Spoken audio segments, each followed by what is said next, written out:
In the long history of the world, only a few generations have been granted the role of defending freedom in its hour of maximum danger.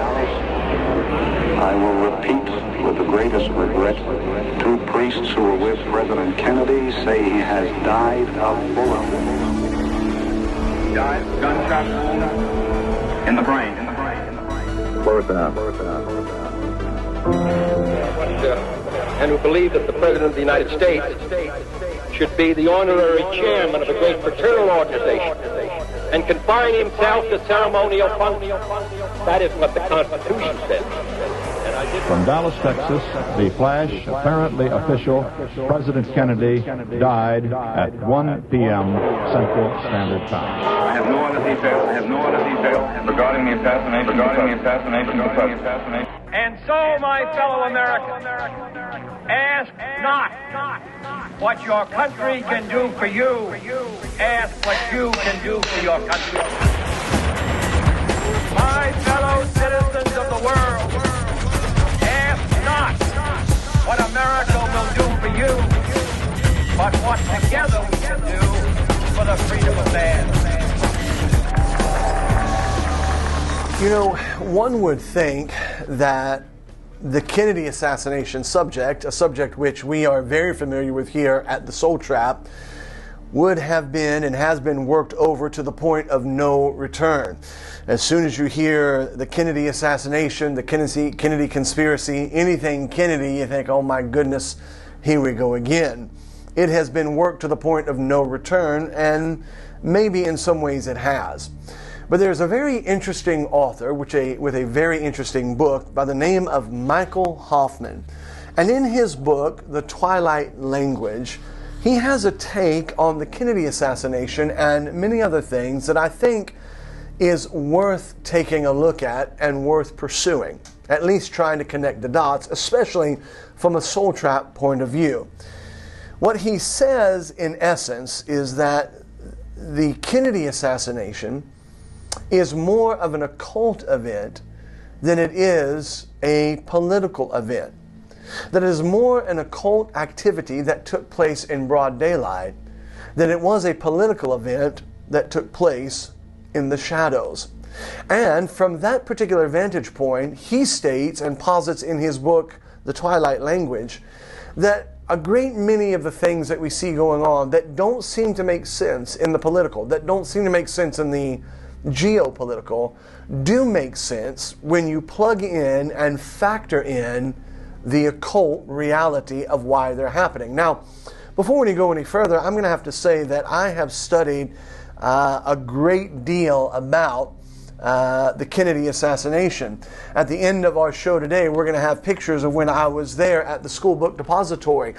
We took pictures and videos, and I've done a great deal of research on this. And one thing that I am constantly left with is the question, why did it go down the way that it did? In front of me are several books, and we'll have them on the screen at the end for you to be able to look at your own.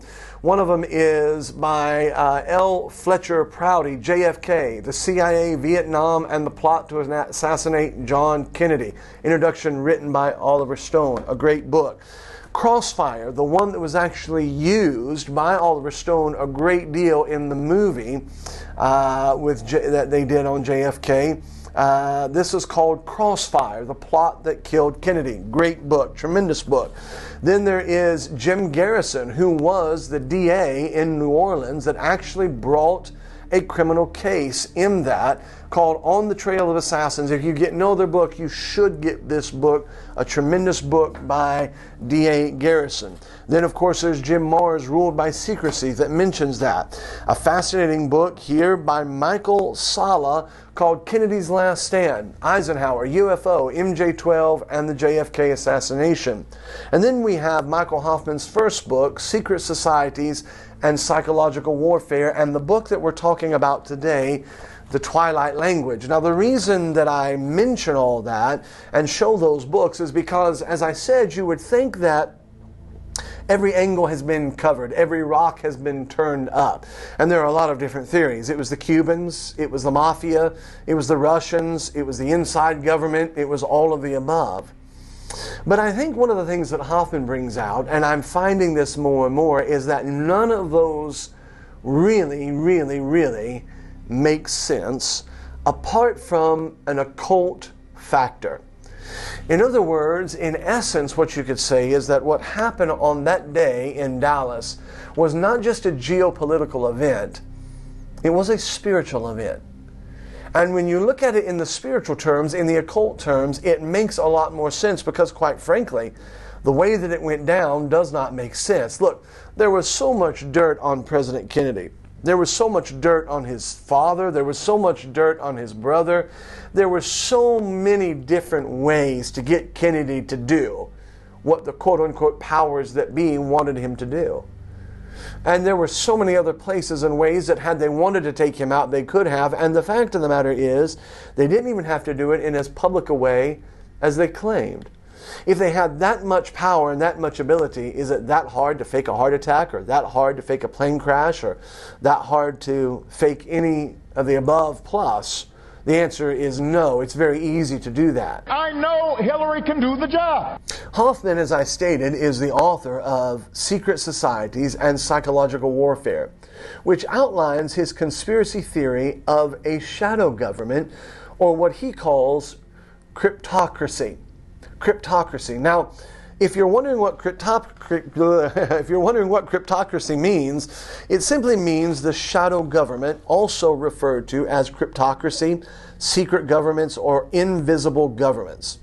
It is a family of theories based on the notion that the real and actual political power resides not only or barely with the publicly elected representatives, but with private individuals who are exercising power behind the scenes, beyond the scrutiny of democratic institutions. According to this belief, the internet writes, the official elected government is subservient to the shadow government, which is the true executive power. Some of the groups proposed by these theories are constituting the shadow government include the central banks, Freemasons, communists, Nazis, the Rothschilds, intelligence agencies, think tanks, organized Jewish cabal, the Vatican, Jesuits, and the list goes on and on. But if you want a picture of what that looks like, all one need do is watch a recent fundraiser for Joe Biden, where he's on the stage and zones out.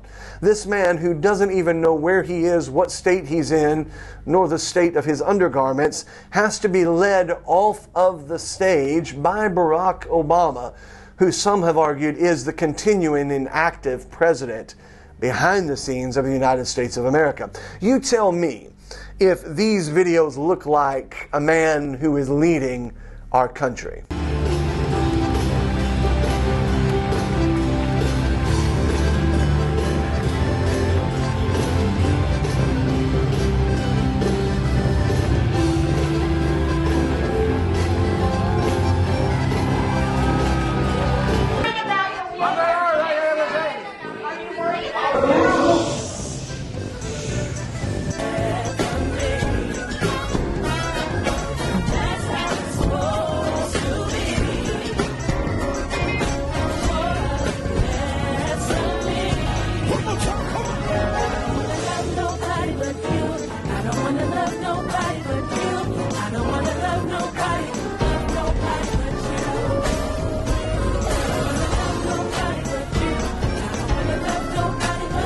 Members of Congress and Homeland Security Secretary, I'm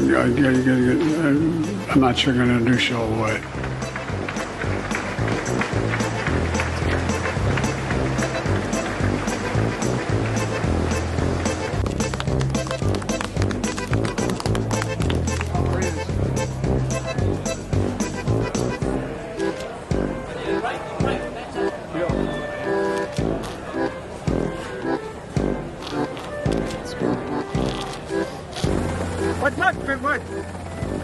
So the question is, and I was sitting around just talking with my wife the other day, Mrs. Soultrap, the question is not whether or not our president is sentient. The question is, who's running the show if he's not?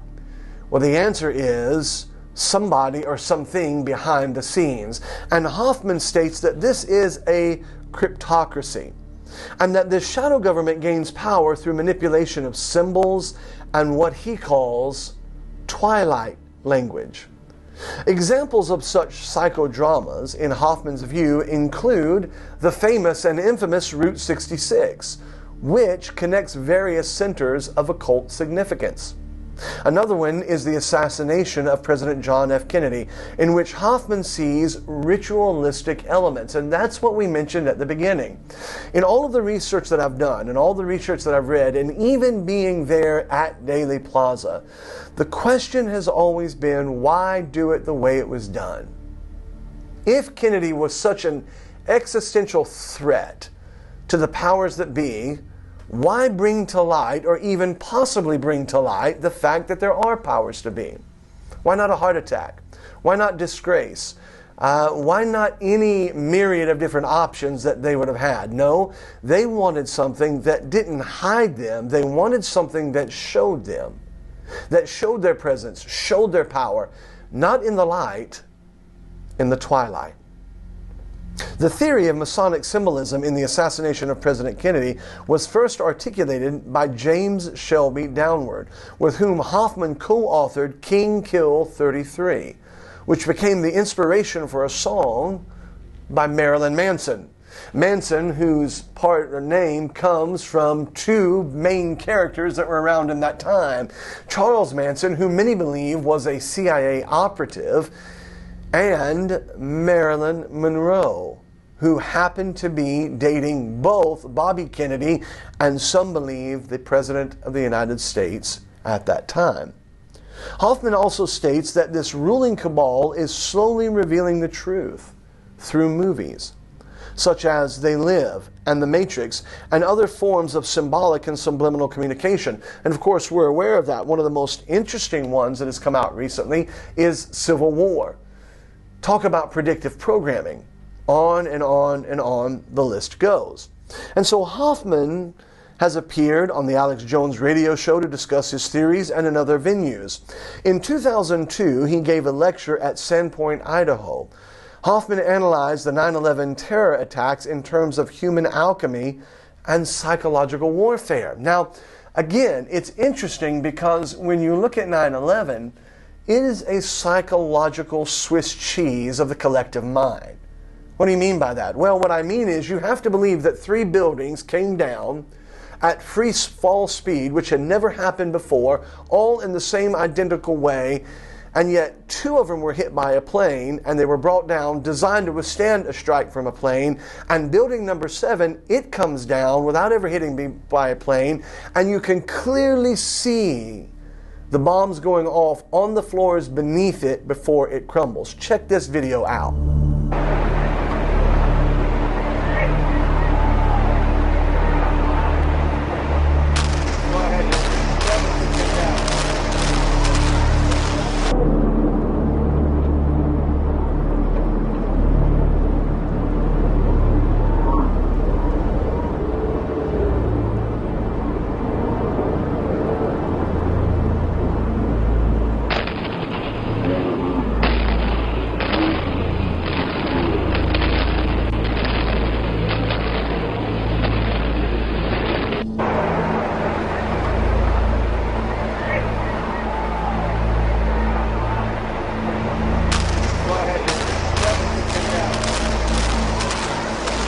Clearly, it is predictive programming. It is the alchemy and the Swiss cheesing. It is psychological warfare at its highest end. Then, of course, we're led to believe that there was a plane that was shot down in Pennsylvania. Let's roll, which was our mantra as we went into Iraq, who had weapons of mass destruction but were never found. And then, of course, there is the Pentagon, where the Pentagon building, where the plane flew into it, but no plane was ever seen. No plane was ever recorded. In a city that is filled with cameras, nobody ever caught on camera nor witnessed the plane flying into the building. And those that did, well, it looked more like a cruise missile. And those that wanted to testify, well, they committed suicide by either cutting their throat or shooting themselves in the back of the head repeatedly with a gun, which is normal. And may the force be with you. That, ladies and gentlemen, is the alchemy of the group mind. It is the psychological Swiss cheesing of an entire generation. In a sense, what he's saying, what Hoffman and others are saying, is that what many investigators are now saying is really what the Bible has been saying for 2,000 years, is that in every single event, there is actually something spiritual. As above, so below. In other words, the physical flows from the spiritual. The material is the expression of the immaterial. And just as the Spirit of God moved upon the waters of deep, and just as Lucifer was behind the king of Tyrus, and just as the Antichrist will be indwelt by the spirit of Satan, so the events that we are seeing, though they may have pragmatic and political and geopolitical realities, there is a spiritual, dominant, occult world that is taking place, which is why we were warned, and we repeatedly say over and over and over, we wrestle not against flesh and blood. What we see in the physical has connection to the spiritual world, either coming from it or reflecting back to it. And that is one of the reasons why the Kennedy assassination still lingers in the collective consciousness of the people and in those who investigate the what-ifs of the world. In the American people mind, there is still something more complicated and something that resonates in our mind that says this was not simply a political killing. And the reason why is it was occult in nature. It was a spiritual statement. One may argue it was the setting of the tone for the age of Aquarius. A new reality that the king is dead and the powers that be are darker and deeper and more in control than you could possibly imagine. It may have even been a 20th century public sacrifice. That is the essence of what Hoffman is getting at in this brilliantly written book, Twilight Language.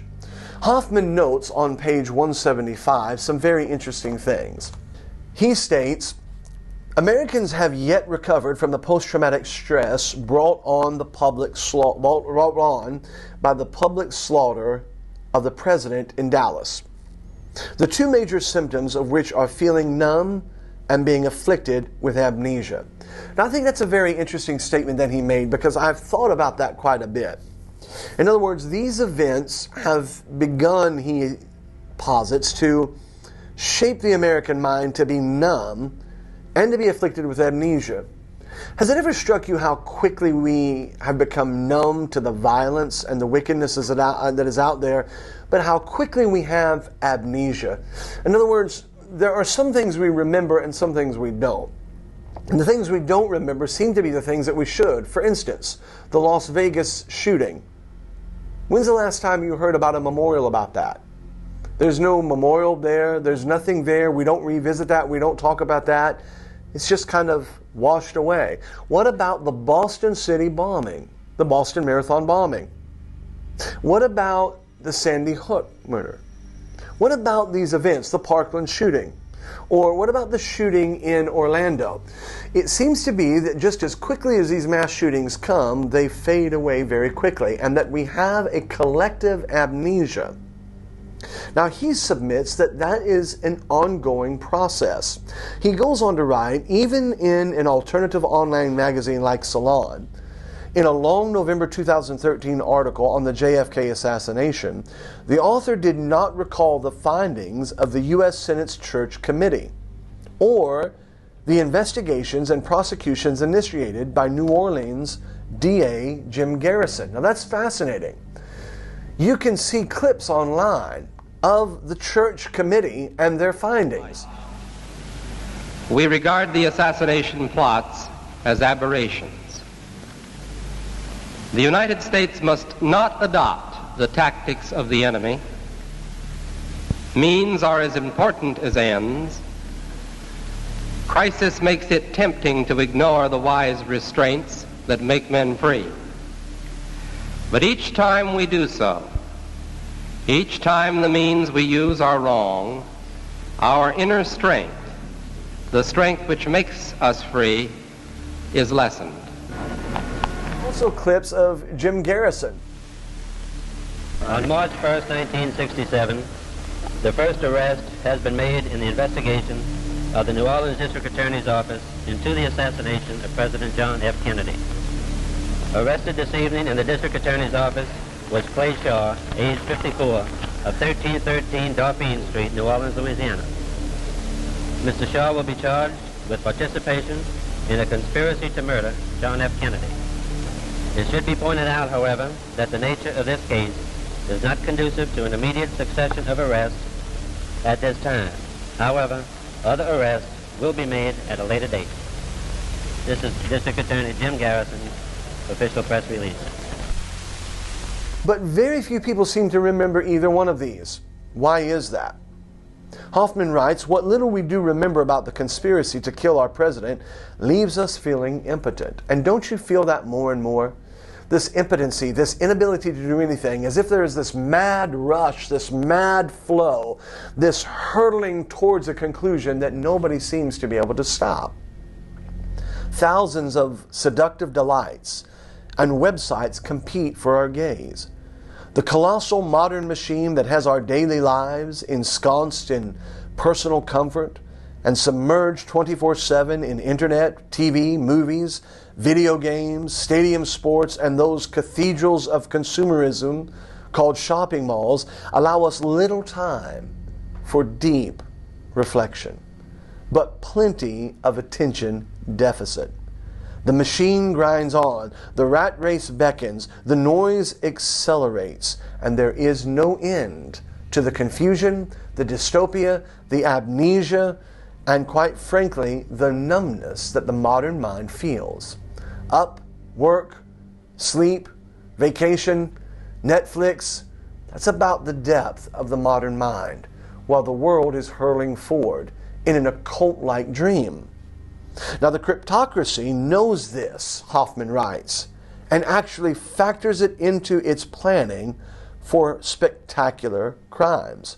From the King killing 33 to Sandy Hook 13, they know there will be some investigations, some doubt about the official story, and a few heroes will step forth to risk their lives to pursue the perpetrators. The cryptocracy counts on the apathy and amnesia which their ritual crimes hypnotically induce. I think that's a powerful line. Listen to what he says. They count on the apathy and the amnesia which these ritual crimes, not political crimes, not socio-ethic crimes, these are ritual crimes designed to induce in the population the blunt effects of what little opposition their unholy enterprise may encounter. I would submit to you that one of the things that is happening is that there is a dumbing down, and I don't even know that that's the word I want to use. It is not a dumbing down, it is a collective brainwashing, a collective beating down of the mind in preparation, I believe, of the coming of the Antichrist. You're not going to have the Antichrist step on the scene and have such shocking events take place, and such global power, such unseen, unfathomable horrors, and the mind not be prepared for it. The mind is being softened, it's being weakened of the collective humanity. And Hoffman believes that the Kennedy killings and many of these other events that we see are ritualistic in nature. Though there may be a political element, though there may be a psychological element, fundamentally there is a spiritual use, a utilitarian spiritual purpose to what is taking place. There are some things that are so connective that it's hard to get away. And he gives us one particular illustration that I think is very interesting. Bear with me as we work through this, but listen to what he says. Talking about the Kennedy assassination, the Dallas Morning News, the Dallas Times Herald, and the Fort Worth Star-Telegram newspaper all photographed 3 drifters under police or escort near the Texas School Book Depository shortly after the assassination. Now, I've been there. At the end of our show, we're going to show you some of the pictures and videos that we took when we were there. One of the things that's very fascinating is that when you go through, even in the School Book Depository Museum, and when you go online, you can see that immediately upon the shooting and the speeding away of the president's limousine, all attention turns to the grassy knoll. Nobody is running to the school book depository. Nobody's running anywhere else. They're running to the grassy knoll. Everybody went up there because they were aware that that's where at least a predominant number of the shots were coming from. I've stood at the grassy knoll. I've stood exactly where these three hobos were. And even in the Memorial Museum, there is a picture of these three hobos. It was immediately reported. Hoffman goes on to write, these photographs were transmitted nationwide. The men who were pictured in them became known in the public mind as, quote, three hobos, or the three tramps. To this day, these pictures are among the most enduring, iconic images of the assassination. Conspiracy sleuths have focused on attempting to discover the identity of the three men and have actually missed the Masonic symbolism of the image itself. It was James Shelby Downward who first linked the photo of the three men in Dallas to the Masonic legend of the Jews, J-U-W-E-S, the, quote, three unworthy craftsmen. According to media and police accounts, three men were taken off a boxcar in Dallas Railway Yard immediately after President Kennedy was shot. Described as drifters, detained as suspects, and then released a few days later.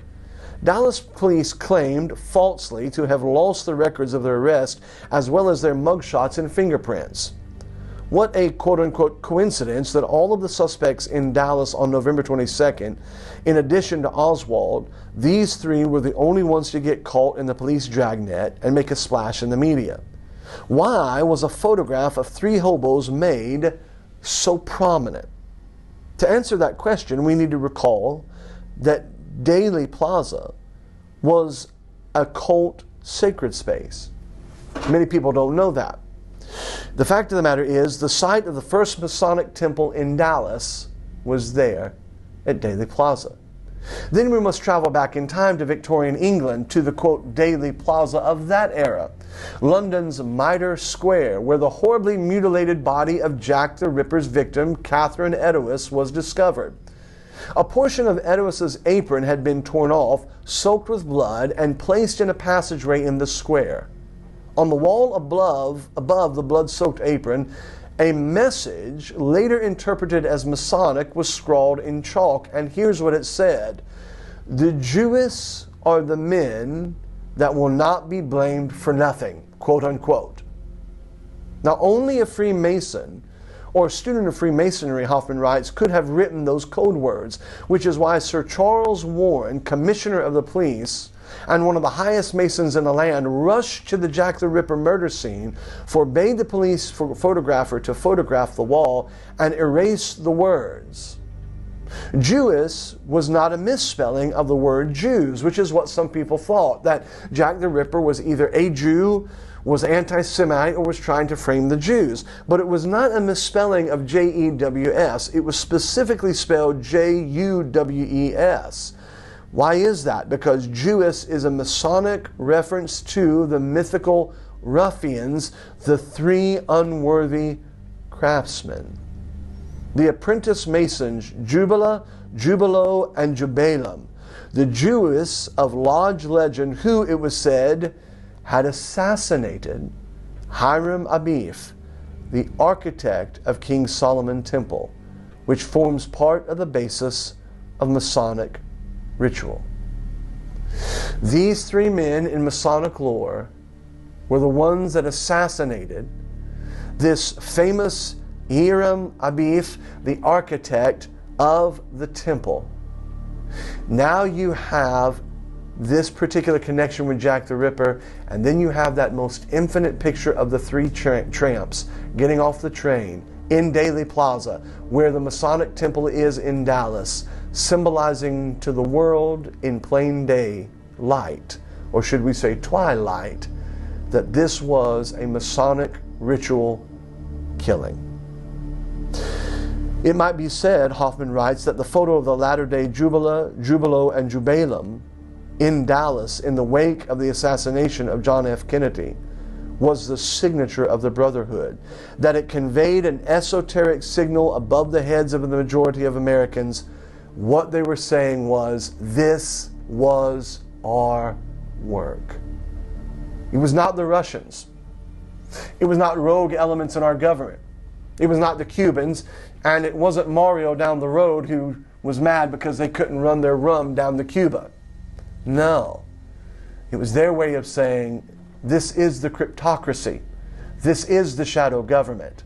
This would-be architect of the new age got out of line. And we are showing to the world and all those who are in the know that it is us, we, the cryptocracy, that rule the world. That's why he could not be shamed. That's why he could not just be defeated in an election. That's why he could not just be taken out with a fake heart attack. That's why it had to be a public ritual in a public square with 3 tramps, the Jewish. Why? They were letting the world know, we run the show. So the reality is that the killing of Kennedy has never been solved, and it will never be solved because it is an enigma and a mystery that can never be solved. What was it that was so famously said in the JFK movie?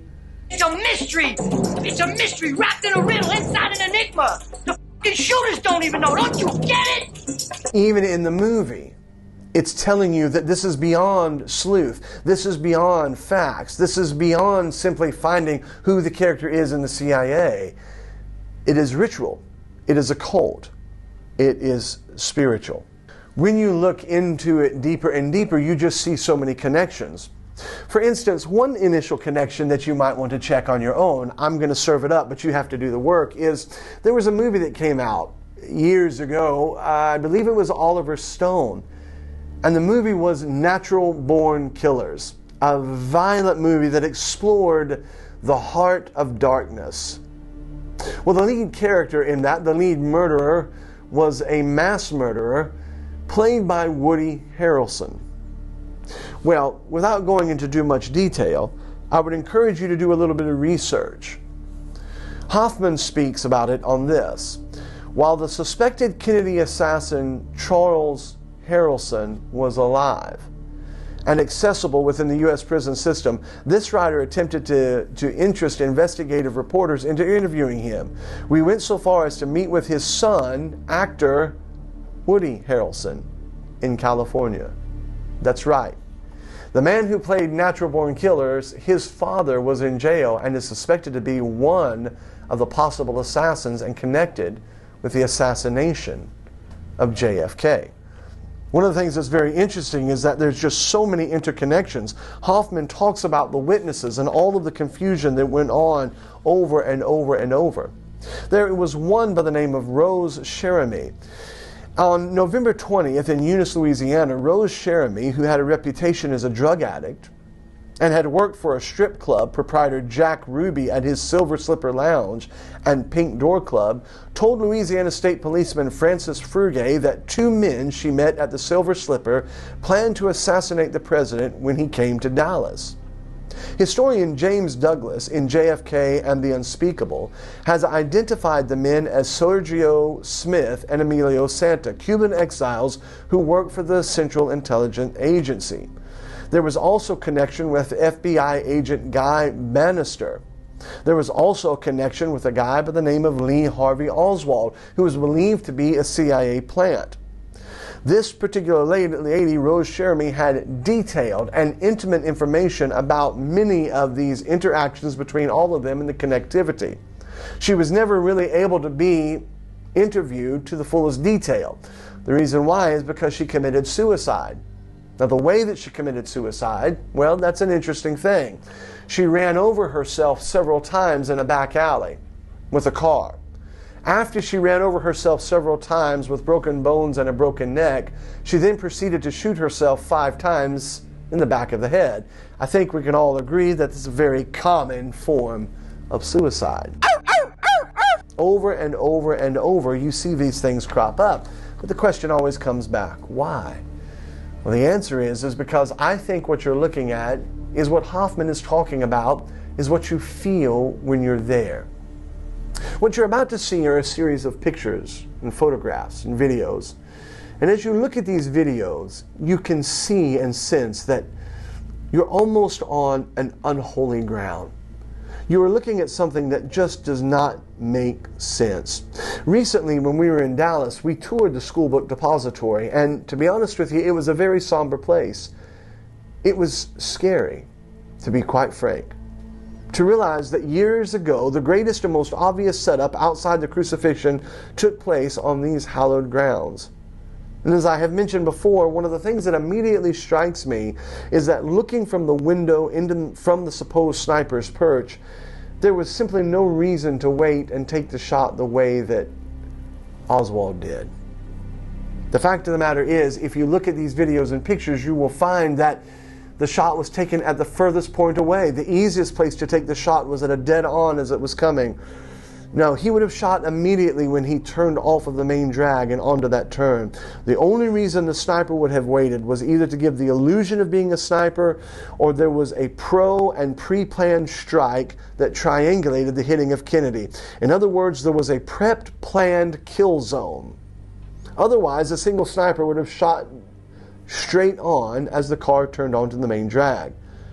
And there is also the place itself. Standing there, you can see that it is at a perfect point between high-rise buildings, the grassy knoll, the bridge, all of it. In fact, Kennedy's head in the Zapruder film going back and to the left seems to clearly show that one of the best points of contact to shoot would have been from the drainage area, just to his right and lower. These videos, the pictures, all of it, they all show us that there's something eerie about this place, something strange about it. Now, whatever may have been gleaned from Oswald was lost forever. The fact of the matter is, Jack Ruby, who was a notorious criminal and notorious gangster, was allowed to march right into the police department and literally sacrifice for a second time another human being on national TV. There was someone who came forward, again, another lady by the name of Dorothy Kilgaman. She, Dorothy Kilgaman, wanted to fight the machine, and Hoffman writes about her. Killigan was the only reporter to whom Jack Ruby is believed to have confided during a private interview. Her father, James Killigan, a fearless Catholic journalist for the Hearst newspaper, who investigated the Lindsberg baby kidnapping, his daughter was a tough-as-nails reporter for the New York Journal-American and a panelist on the nationally televised What's My Line CBS game show. She was known for her keen wit and independence. In 1954, she questioned the official story of the bludgeoning slaying of the wife of physician Dr. Samuel Shepard, who was wrongfully convicted of the murder. She has the distinction of being the first nationally prominent reporter to ask questions about a possible Kennedy assassination conspiracy. One source has stated that when, quote, Kennedy was assassinating, Dorothy was devastated. 10 months before, she had taken her young son Kerry on a tour of the White House. To their surprise, Kennedy invited them into the Oval Office and was extraordinarily kind. She went after this story with both arms wide open. She was going to dig into it, and she probably would have come up with the answer. Unfortunately, this aggressive, truth-seeking reporter died at the very young age of 52. She stated that regardless of the consequences, she was never going to identify any of her sources and that she would come to the truth. The problem is she died before. Even after interviewing Ruby with tons and tons of information, hours of information and notes, all of that has been lost. She perished. How did she die? Well, she died of acute poisoning from 3 kinds of fast-acting barbiturates. They laid the blame, many, on the people that were around her. She had never claimed to be suicidal, never claimed to take barbiturates before, and yet she got too close to the truth, and so she as well had to die. I approve this message. Anyone that gets too close to the truth has to die, or has to be removed. Jim Garrison tried to fight the machine. Oliver Stone's movie was based on the case that he brought, but to no avail. In fact, Garrison was chewed up and spit out by the actual machine. From the magic bullet to the man in the movie theater with Oswald. Did you know that? There was a man in the movie theater with Oswald. Did you know that there was a man that was reported to have shot the police officer that did not fit the description of Oswald? And why did Oswald go to a movie theater? You just killed the most powerful man in the world and you walked to a movie theater? It's showtime. Almost as if it was pre-planned. None of these things make sense, and the list is endless of things that do not make sense. And just when one thinks they have all come out, here comes another little tidbit of information. The JFK Assassination Records 2023 additional document release. The National Archives and Records Administration is processing previously withheld JFK assassination-related records to comply with President Biden's memorandum for the heads of executive departments and agencies on the temporary certification regarding disclosure of information in certain records relating to the assassination of President John F. Kennedy. That's a lot. What they're saying is, maybe sometime in the future, we might let you see some of what's there. The NARA worked in concert with agencies to jointly review the remaining redactions in over 3,600 documents. What was in them? Most people don't care, and it really doesn't matter. We are living in a matrix that tells us there are never any other shooters except the one lone shooter who is deadly accurate, though he has never operated a firearm before. That Vegas shooter that did the damage with a bump stock, and by the way, the Supreme Court just said that bump stocks now are not illegal. That Nashville bomber that was a lone nut. The Nashville shooter that was a lone shooter. All the way back to Columbine. And then there's the Jeffrey Epstein killing himself, and Joe Biden got 83 million votes. The list of psychological trauma goes on and on and on, but it just serves to reinforce what the Bible said, that evil men and seducers shall wax worse and worse, deceiving and being deceived. What Hoffman says is that it really doesn't matter. It doesn't matter whether it was the CIA or the Cubans. It doesn't matter whether it was the industrial military complex. All of that is surface for the show, sauce for the goose. The reality is, it was the cryptocracy, the shadow government, the shadow people.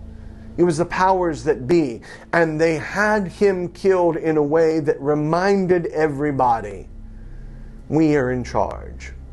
Now I say this very delicately, and I say this very cautiously, but history has a way of coming around. It seems to me that there is a political leader that was once a president and is running for president again, who seems to be outside the norm. A moral man? No. A good man? Questionable. But a man that wants to put America first, that wants to do the best he can, that wants to bring the darkness into the light and drain the swamp, very similar to the way Kennedy wanted to shut the CIA down, the way that Kennedy did not want to get involved in the Vietnam War. Yes, I would submit to you there are a lot of correlations between Kennedy and Trump. Kennedy was taken out in a way that needed to remind the world that the cryptocracy was in control. It was not just a political killing. It was a ritualistic occult killing to remind those that know and those that should know that the darkness and the rulers of darkness are the ones that are in charge. It seems recently everything has been tried. Court cases, shame, Russian collusion, and yet the people continue to vote. They continue to support with one mind and one heart this Kennedy-like man. And it makes you wonder if around the corner another ritualistic, occult message may need to be sent that we are in charge in a public way. Yes, it will create numbness. Yes, it will create amnesia. Yes, it will create confusion.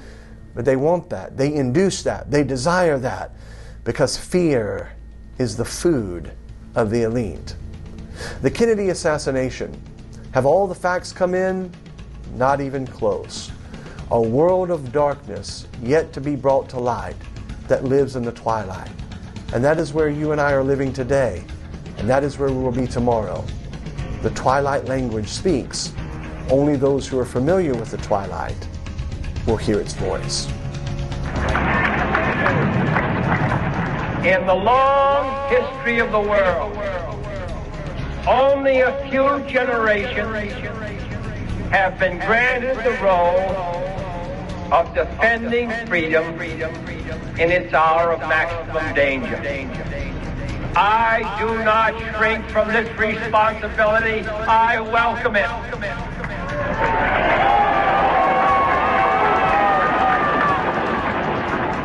I do not believe that any of us would exchange places with any other people or any other generation. The energy, the faith, the devotion which we bring to this endeavor will light our country and all who serve it. And the glow from that fire can truly light the world. And so, my fellow Americans, ask not what your country can do for you. Ask what you can do for your country.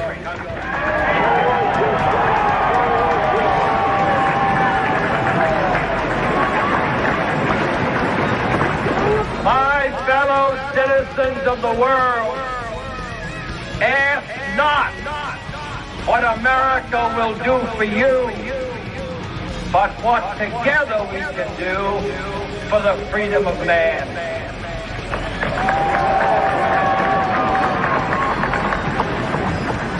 Finally, whether you are citizens of America or citizens of the world, ask of us here the same high standard of strength and sacrifice which we ask of you. With a good conscience, our only sure reward, with history the final judge of our deeds, let us go forth to lead the land we love, asking his blessings and his help, but knowing that here on earth, God's work must truly be our own.